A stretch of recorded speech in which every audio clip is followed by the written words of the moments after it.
ब्रह्ममुरारिसुरार्चितलिङ्गं निर्मलभासितशोभितलिङ्गम् जन्मजदुःखविनाशकलिङ्गं तत्प्रणमामि सदा शिवलिङ्गम्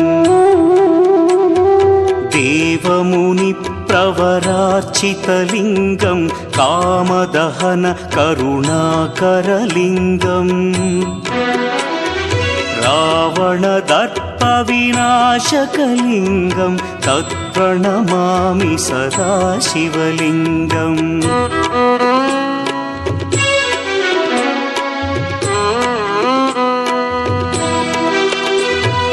सर्वसुगन्धसुलेपितलिङ्गं बुद्धिविवर्धनकारणलिङ्गं सिद्धसुरासुरवन्द्यं